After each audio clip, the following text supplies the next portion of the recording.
Hello everyone and welcome to the long-awaited video of the release of the B31, oh no, actually the full release version of the Maelstrom build. The last time I posted this build was in B29. Things have changed a lot since then. We had B30 release, we had build 31 release, and then we had the full game release filled with balance changes, and I've been adapting the build as the game has updated. And it's come a long way. It's a lot more powerful now than it was. It's not, I don't want to say it's the strongest build in the game, because it isn't. There's definitely a lot of builds that are stronger than this, but it is a far stronger build than it was in the past, and I'm happy about that. So, first things first, the skill tree. I showed it earlier. I changed some things around a lot. I took points out of Fire Strike, I took points out of, I think I took 1 point out of Searing Light, kept the overleveling of Flashbang, I kept that. I took points out of the Shadow Strike line, and I took points out of Blade Trap and Phantasmal Armor. Now where did all those points go?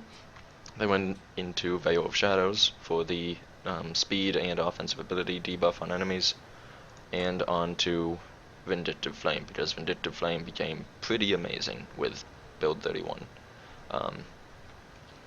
So that's more or less it. Oh, I also got Vein of Steel and Vein of Frost. That wasn't part of the B29 post, but I think I made a comment later on about how I took these. So I've had these for a while. So yes, these are part of the build now. So yeah, Vindictive Flame became pretty amazing because not only did everything about it stat-wise get improved, but it also gained the total speed bonus, 15% when you have it maxed, which is fairly significant. That affects your movement and attack speed, which this build kinda needed. I also have Ozuin's Wrath. I had this last time, but it got slightly buffed this time around. I'm not entirely sure why this happened, but the knockdown is more than just a knockdown. When this activates and when it chooses to knock down targets, for some reason it bounces them up into the air, and then when they land, the knockdown duration begins. So you get a fairly decently lengthy duration of knockdown out of Ozuin's Wrath, and I think this is definitely worth 1 point. Decrementing Fire Strike didn't hurt my damage too much. In fact, I gained damage overall from itemization changes and other changes to devotion and skills and stuff. So this didn't hurt whatsoever. This got buffed. It gives, I don't think it gives any more damage than it did before, but it now gives offensive ability, which was the big concern with the old build. I think the old build had somewhere around 1900 offensive ability. I'm up to 2200 now, so a 300 offensive ability gain, which is phenomenal. And I still have an overleveled Flashbang to reduce enemies' defensive ability by 260, which is also phenomenal. So the build is very, very strong.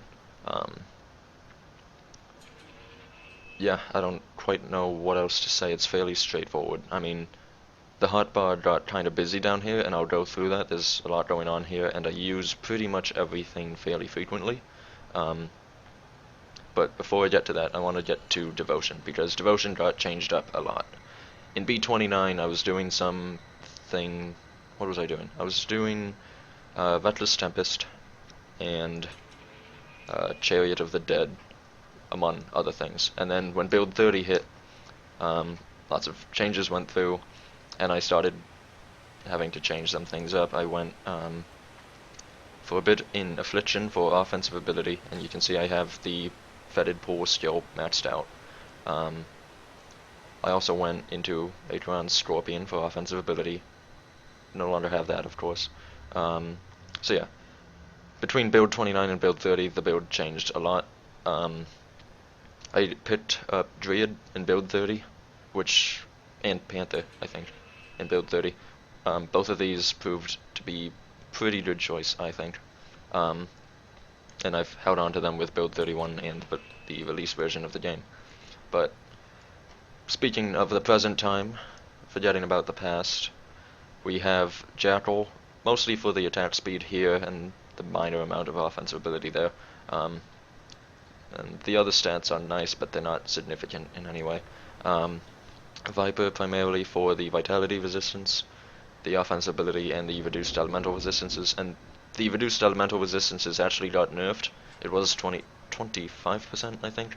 Now it's down to 20%. It's still significant. It's still worth taking, I think. I'm using Vulture primarily for the what is this? Chaos affinity? Yeah, primarily for the Chaos affinity. But the other stats are pretty good. The bleeding resistance, life leech resistance, vitality resistance, and the cunning helps with equipping some gear. So all in all, I think this is worthwhile. It's more defensive than I thought it was, and I don't know if it's always been this way or if it's changed recently, but I don't have any regrets about taking Vulture. And using that 10 Chaos Affinity from Jackal and Vulture and Viper allows us to take Revenant. Actually, we only need 8. I wonder if I can... I guess in theory, if I wanted to free up points, I could get rid of Jackal, take a point here, and then still take Revenant, and that would give me 2 extra points. I don't know if that's worth it. There might be some funky things you could do with that if you made that change. But we're going with Revenant because Revenant now gives you attack damage converted to health, more vitality resistance, more attack damage converted to health, and then attack speed, and damage to undead, which is nice. So these stars here are amazing. I'm not taking the final star because it's a pet star, which is fairly irrelevant for the build. But yeah, these stars are incredible. Still using Behemoth, of course, because Behemoth is amazing. Empty Throne, Hawk, still using those. Toggle the Builder, the original way to do Toggle the Builder was to take the first 3 points. Now if you want the flat 400 health, you have to go to the 4th point, and I'm doing that.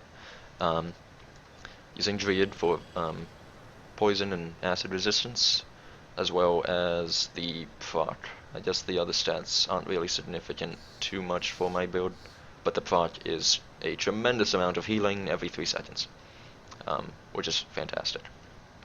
Panther gives us some good offensive ability and a little bit of damage, which is nice. I'm using Ulo, Keeper of the Waters, primarily for the poison and acid resistance because the build has fairly low poison and acid resistance overall, so taking that helps, and getting the other resistances is nice. And as for the rest, I have 2 points in Tempest and 3 points in Wraith, and this is solely because lightning damage. And I don't know if this is the best idea in the world. I'm seriously, very seriously considering getting rid of these. And the alternative, I think, is to take up Dire Bear, which seems unintuitive at first, except Dire Bear gives attack speed, some decent stats, and the Maul proc is pretty significant, even for non-physical builds. The trouble is, I don't have the best conversion in the world. I only have 29% lightning conversion. If I had higher lightning conversion, I think I would definitely do this and start leveling up Maul. But as it stands, I think I'm presently getting more damage out of taking these. But I really, really want to do this, and if I get better items, I think I will do this. Because the health and the attack speed and the proc would be incredible for the build, I feel. And these are fairly insignificant stats overall, like 9 to 60 and 9 to 206. Like, assuming we just got the match stats, like 266 lightning damage isn't a whole lot when you're level 85. And this is after percent bonuses, so these stats aren't fantastic, and I'm really only getting 20% plus 15% plus 10%, which is 45% lightning damage. Again, not terribly significant by level 85. So I'm not getting a whole lot out of this. I'm getting something, but not a whole lot, and I think I could be getting more here, but I don't want to go that route until I have better itemization support. And that's more or less everything in Devotion. I don't think there's anything else. Have 1 star in Crossroads for offensive ability. I think this is mostly so that I can use Behemoth. Yeah, because Hawk only gives you 3 Eldritch Affinity, and I need 1 more, so I just take Crossroads. So that's fine. Alright, so that's all the skills and everything. How are we doing with items? Things changed around a little bit. Not a whole lot. With build 29, in build 29 I was using Dawnbreaker's sledges, I think. Yeah, 2 Dawnbreaker sledges with haunted steels, and I was hopping on the fact that Storm Hearts were terrible and I wanted them to get buffed. They got buffed. So I'm using Storm Hearts now.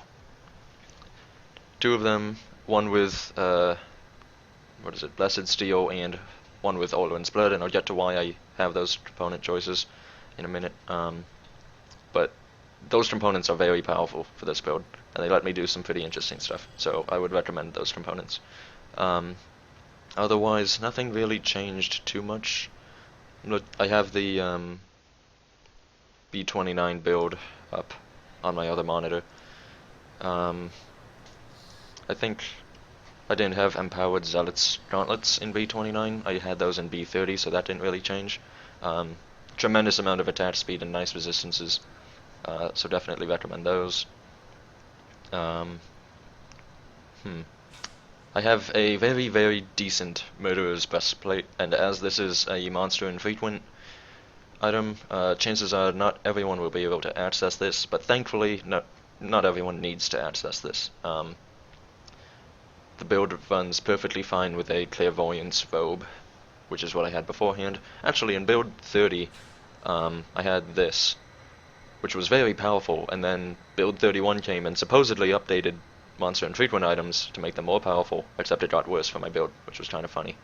So I swapped back to the Clairvoyance Robe, and then I got this to drop, and now I'm using this.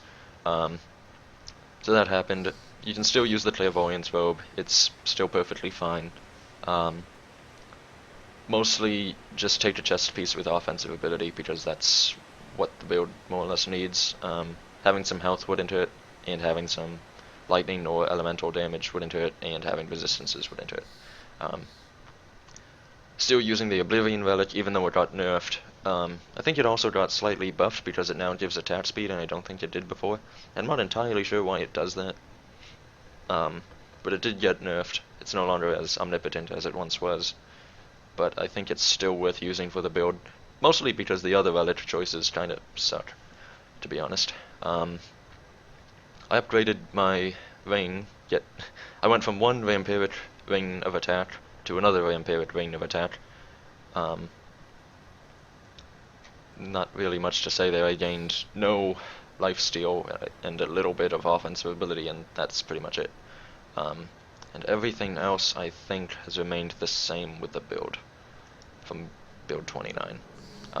Okay, so why Blessed Steel and Olwyn's Blood when I could be using 2 Haunted Steels for massive amounts of life leech? Well, I already have 21% life leech, and in build 30 I had 20% life leech. So thanks to what is it, Revenant? Yeah, Revenant. Thanks to Revenant, I wound up with more life leech than I had before, and 8% more doesn't feel terribly necessary. Sure, you can certainly go that route if you want to feel tankier, but I feel tankier because I have Olwyn's Blood. And Olwyn's Blood, if you look at the very bottom of the granted skill, 20% reduced target's damage for 5 seconds. That is tremendous, and it works on bosses, which is fantastic. Plus, you know, I get offense ability and total speed from the Olwyn's Blood component itself, and the granted skill does fairly decent damage. I get somewhere around 5,000 or more damage out of it, which it is certainly acceptable.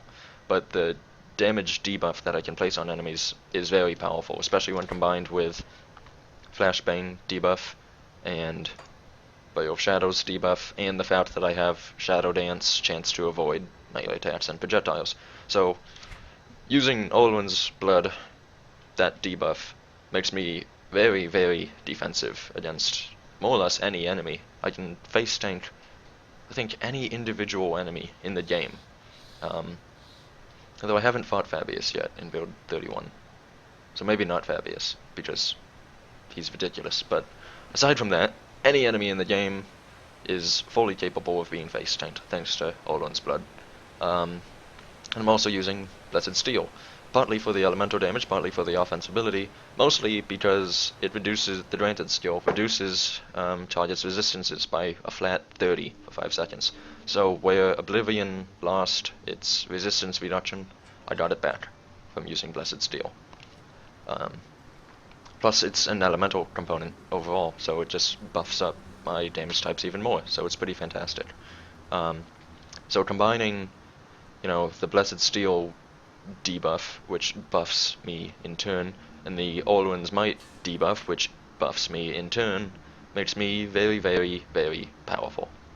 I can just shred through bosses or regular enemies fairly easily.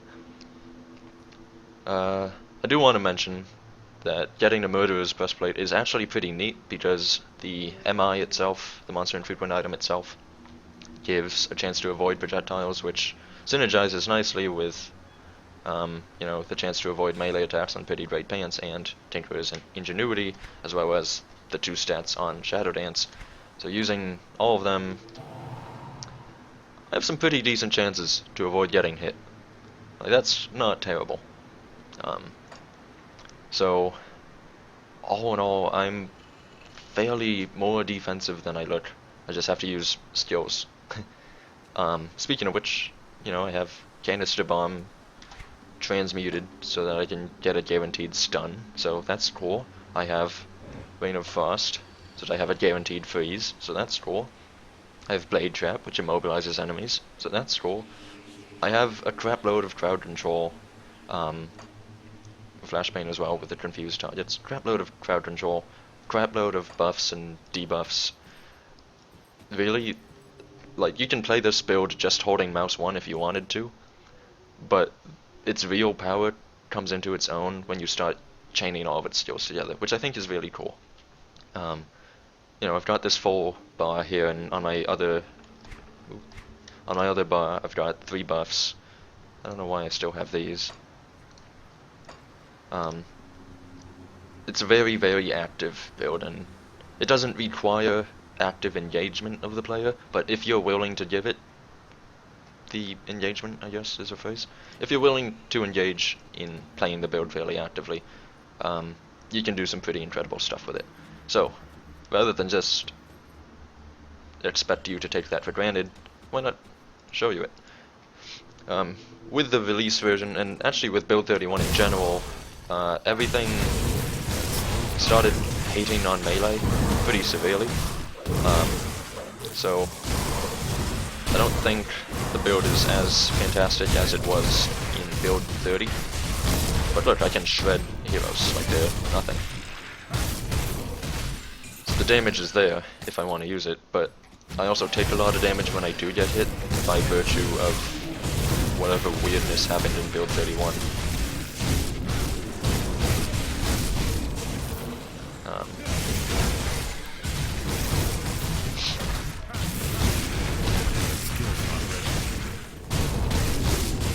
But again, if you wanted to just mouse 1 your way through the game, you can certainly do that. I think you'd probably have to use some health potions, which actually you kind of need to do anyways. Aside from that, you can mouse 1 through the entire game, be perfectly happy.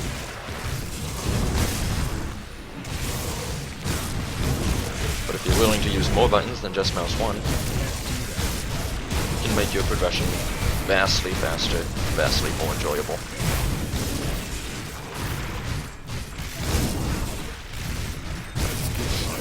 I hear from reliable sources that standing outside of area of effect attacks is actually a pretty good idea. Who would have thought it?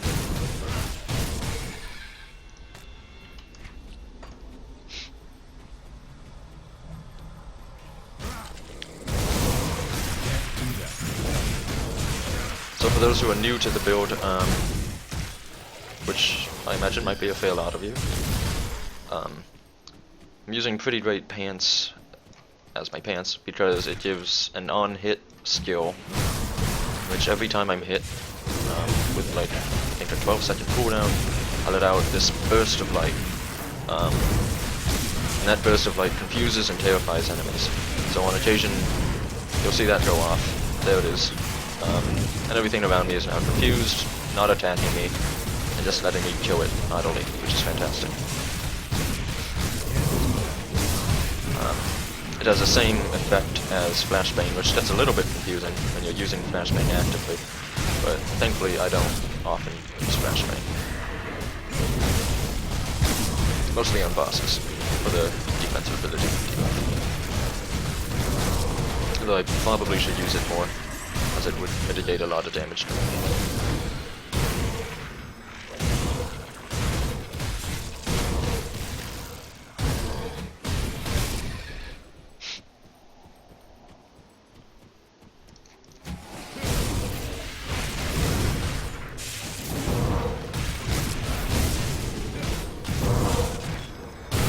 So another neat part of the Alduin's Might skill from Alduin's Blood is that it has a crit damage bonus.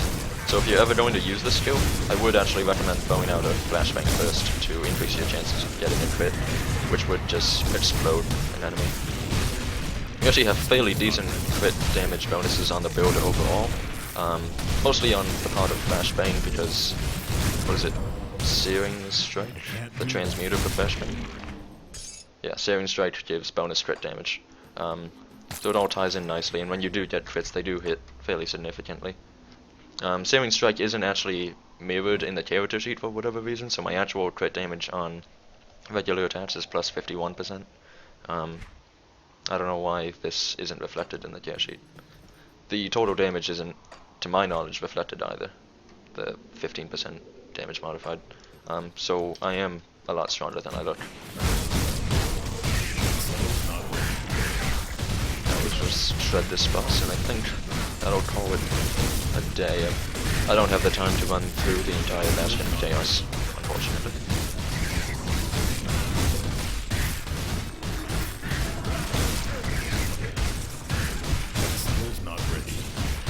So certainly not the fastest clear times in the game, at least not anymore. But in my opinion, this is the most fun build to play, simply because it's got 7 skills to use on the hotbar, 2 skills to use on left mouse button and right mouse button. All in all, lots of engagement of the player, which is pretty fantastic. Down here I've got Elixir of the Ancients. I don't ever actually use this, but I feel like I probably should use it in certain situations, simply for the offensive ability bonus. And I also have the Aether Clusters for damage absorption, which again, I rarely, if ever, use, but I probably should use them sometimes. I took health potions off the bar simply because I use them by pressing R. Just set up a hotkey for that. I think it's the default, come to think of it. Drink health potion R, could get rid of drink energy potion on E. But yeah, lots of engagement, lots of buttons to push. Lots of things you can do with the build, and the build is very, very, very strong. Not the strongest, but fully capable in its own right. Alright, and that's a quick summary of the Maelstrom, full release version. Looking forward to any changes that may or may not come forward to the game, but I think this is the way the build is going to look overall for the future. Alright. Thank you very much for watching. I'm Sino. I hope you found this informative and enjoyable. If you have any questions, let me know in the video description, or on Steam, or on the forums, or on Reddit, or wherever you can find me, which is quite a lot of places. And I will see you next time.